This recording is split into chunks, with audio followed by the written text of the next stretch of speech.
nagsagawa ng media launch meeting ang Department of Science and Technology Regional Office 9 ngayong araw upang imbitahan ang publiko sa gaganaping Zamboanga Peninsula Regional Science, Technology and Innovation Week na may temang siyensya, teknolohiya at inobasyon, kabalikat sa matatag, maginhawa at panatag na kinabukasan.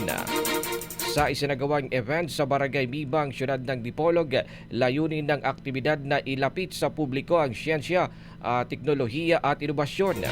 Tampok dito ang iba't ibang teknolohiya, imbensyon at mga atraksyon na magsisimula ngayong August 12 hanggang 14 sa Zanorte Convention and Sports Center sa Dipolog City, gayon din sa iba pang bahagi ng Dipolog at Dapitan City.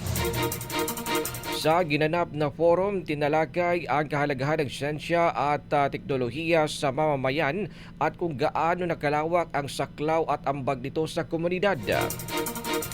Sa pahayag ni Ricardo Apolinario III, Assistant Regional Director for Technical Operations Services, ibinida nito ang iba't ibang aktibidad na kanilang inihanda upang maipakita sa publiko. We have Technology Bazaar featuring products of the USD Assisted Enterprises, e-mobility technologies, including C-Trans, E-Trans, and E-Trams from Cagayan State University, Luzon mobile application of the University of the Philippines, sorry for that, Engineered Bamboo Technologies and Kiln Dryer facility from DOST FPRDI, of course, Zampen Dating Chicken Technologies. Yung ating mga technology business incubation includes from JRMSU, yung CITLA, from Ateneo de Zamboanga University, yung Azul TBI, and yung from the Western Mindanao State University, yung Agriculture Technology Business Incubation, or ATDI.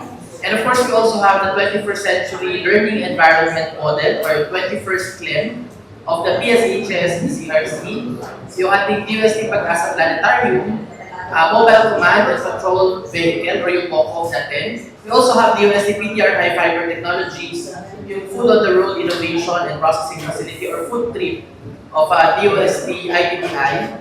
And of course, we also have the DOST Saray, or Smart Agricultural Systems from the University of the Philippines, Los Baños. And another one, ito naman para sa mga bata naman ito, sa ating mga learners in elementary and high schools. We also have the Star Books. This is the Digital Science Library.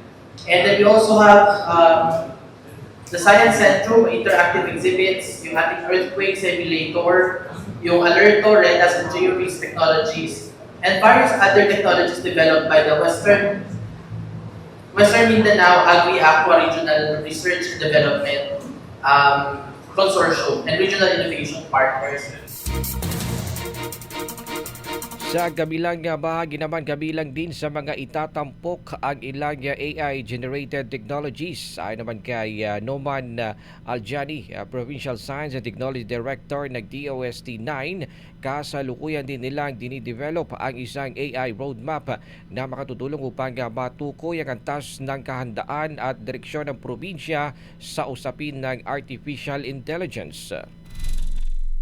By this month, there would be third quarter meeting of the RRDI-COM wherein the AI roadmap will be presented. So, yun yung parang mag-guide sa atin, saan ba tayo, anong direksyon ang pupuntahan ng Region 9 in terms of artificial intelligence. Sa huli, hinikayat ng ahensya ang publiko na makilahok sa naturang aktibidad at tuklasin ang mundo ng siyensya, teknolohiya at inobasyon.